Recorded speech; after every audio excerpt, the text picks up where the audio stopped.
ദേ, നിങ്ങളുടെ അപ്പന് എത്ര പറഞ്ഞാലും മനസ്സിലാവില്ലേ? വീണ്ടും ഇവിടെയെല്ലാം വൃത്തികേടാക്കി. കുട്ടികളുള്ള വീടാണെന്ന് ബോധം പോലുമില്ല. അപ്പ എന്തോന്ന് കാണിക്കണേ? ഇങ്ങനെ വീടിനകത്ത് മൂത്രമൊഴിച്ച് വെച്ചിരുന്ന പിള്ളേരൊക്കെ ചവിട്ടിയതിന് ബുദ്ധിമുട്ടല്ലേ? എന്തോന്നപ്പ ഇത് ഞങ്ങളെയൊക്കെ ബുദ്ധിമുട്ടിക്കാൻ? മോനെ, അപ്പനെ അറിയാതെ അല്ലടാ.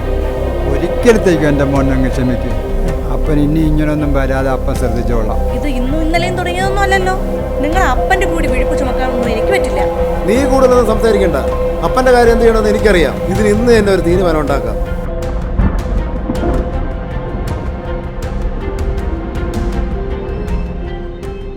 എടാ മോനെ, നീ അപ്പനെ എവിടെ കൊണ്ടുപോവാടാ? പിണ്ടാതെ വാ അപ്പ. എടാ വിടാ, നമുക്ക് വീട്ടിൽ പോവാടാ. കാര്യം പറഞ്ഞാൽ മനസ്സിലായില്ലെങ്കിൽ ഇതൊക്കെയുള്ള വഴി. എടാ മോനെ, അപ്പനെ തനിച്ചാക്കിയിട്ട് പോവല്ലടാ. കഥവ് തുറക്കടാ മോനെ. പിന്നെ ഇവിടെ കിടന്ന് ബഹളം വെച്ച് നാട്ടുകാരെ കൊണ്ട് അതൊന്നും പറയിപ്പിക്കരുത്. മോനെ, അപ്പനൊന്നും ഒരു കുഴപ്പമില്ലടാ. അപ്പനും കൂടെ കൊണ്ടുപോടാ. അപ്പം പറയും പോലെ കേൾക്കാവിടെ. ഇനി മൂത്രം ഒന്നും ഒഴിക്കത്തില്ലടാ മക്കളെ. മോനെ, എന്നെ കൂടെ കൊണ്ടുപോടാ. എടാ മോനെ.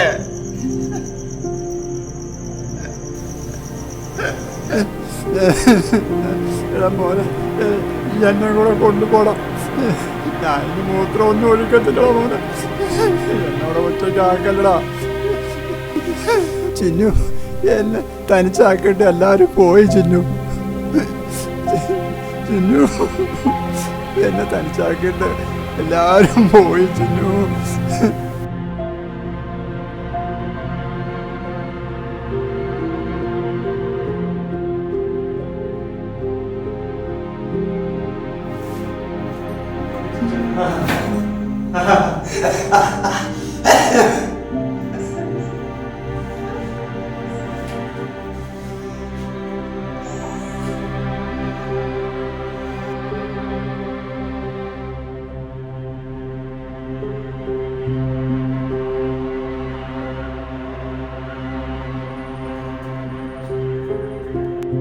എടാ തങ്കച്ച, നീ ഇവിടെയാണ് ഇരിക്കുന്നത്. ഞാൻ എവിടെല്ലാം തിരക്കി.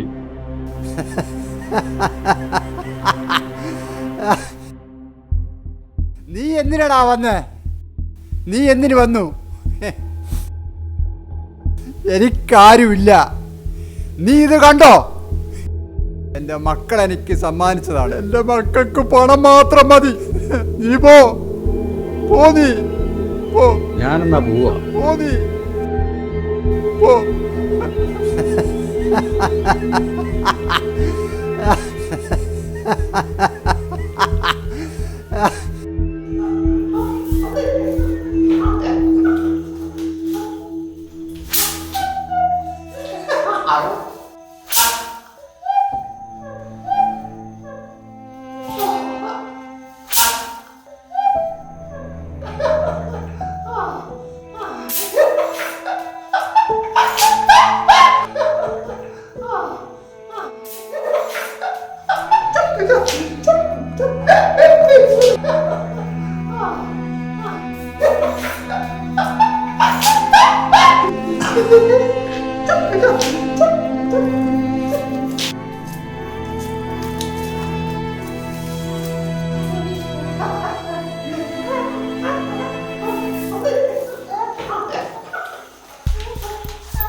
അപ്പച്ചനെ എന്തിനാ പൂട്ടിയിട്ടിരിക്കുന്നേ? അപ്പാപ്പന് വയസ്സായതുകൊണ്ടാ മക്കളെ അവിടെ കൊണ്ടാക്കിയിരിക്കുന്നത്. അപ്പൊ വയസ്സാകുമ്പോ പപ്പയും പൂട്ടിയിടണോ? ഓടി അടി മേടിക്കാതെ.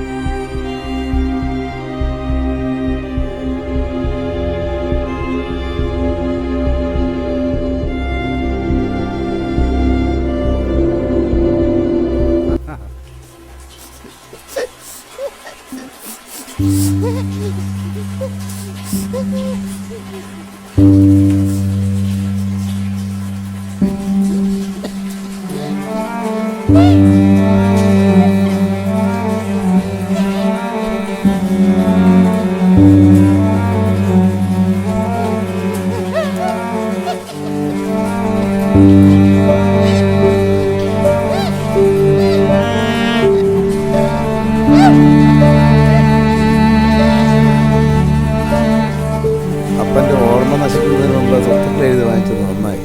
ഓ അതെന്തായാലും നന്നായി, അല്ലെങ്കിൽ അതിന്റെ പേരിലും അടിപിടി കൂടേണ്ടി വന്നേനെ. ചേട്ടാ, അപ്പനെ കൂടെ എൻ്റെ കല്യാണത്തിന് കൂട്ടണ്ടേ? നാട്ടുകാരൊക്കെ ഇനി അന്വേഷിച്ചാൽ. നാട്ടുകാരുടെ അടുത്ത് വേറെ പണി നോക്കാൻ പറ.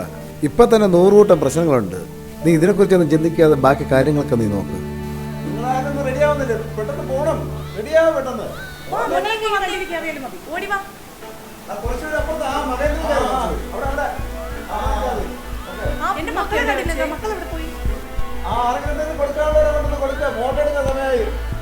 ഇനി ആയാലും ഫോട്ടോ എടുക്കാണ്ടേ പറയണേ. പയ്യന്റെ അച്ഛനൊന്ന് വിളിക്കുക ഫോട്ടോ എടുക്കാനായിട്ട്.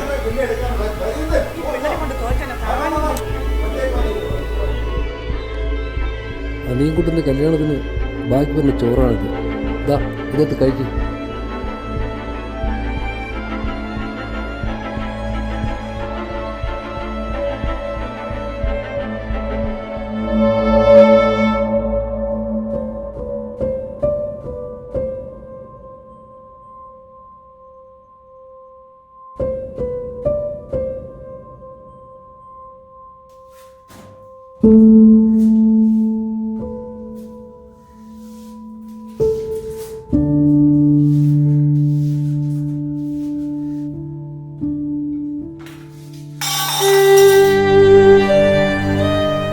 നമ്മളെ അനിയൻകുട്ടൻ്റെ കല്യാണം ഗംഭീരമായിട്ട് നടത്തണം.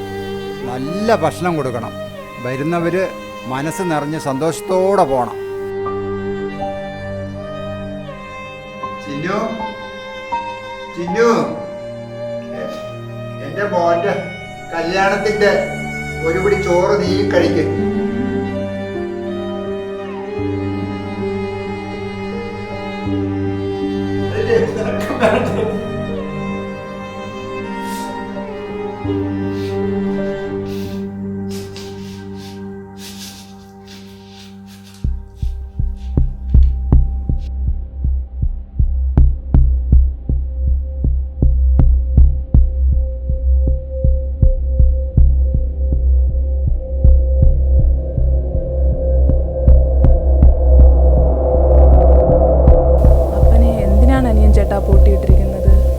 അപ്പനെ ഓർമ്മക്കുറവുണ്ട്. അതിൻ്റേതായ ചില പ്രശ്നങ്ങളൊക്കെ ഫാമിലിയിൽ വന്നപ്പോൾ കുറച്ച് ദിവസത്തേക്ക് അങ്ങോട്ട് മാറ്റി നിർത്തിയതേ ഉള്ളൂ. അങ്ങനെയൊക്കെ ചെയ്യുന്നത് പാവമല്ലേ ചേട്ടാ? അപ്പാ, ഞാൻ അനിയൻകുട്ടൻ്റെ ഭാര്യയാണ്. എൻ്റെ അപ്പനും ഇങ്ങനെയായിരുന്നു. അതുകൊണ്ട് അപ്പൻ എനിക്ക് ഒരിക്കലും ഒരു ബാധ്യതയാവില്ല. അപ്പനെ ഞാൻ നോക്കിക്കോളാം.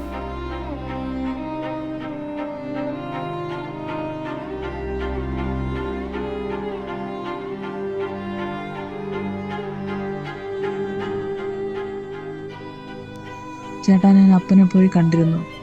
അപ്പനെ നമുക്ക് ഇങ്ങോട്ട് കൊണ്ടുവന്നാലോ? ചേട്ടൻ എതിരൊന്നും പറയരുത്. അതൊന്നും ശരിയാവും തോന്നുന്നില്ല.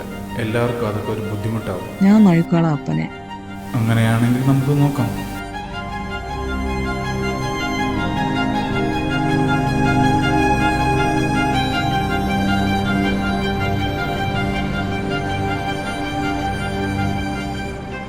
തങ്കച്ചേട്ടാ, തങ്കച്ചേട്ടാ, ചേട്ടോ എഴുതേക്ക്. ചേട്ടോ, തങ്കച്ചേട്ടോ, ചേട്ടാ, അനിയൻകുട്ടാ, ചേട്ടാ എഴുന്നേക്കുന്നില്ല.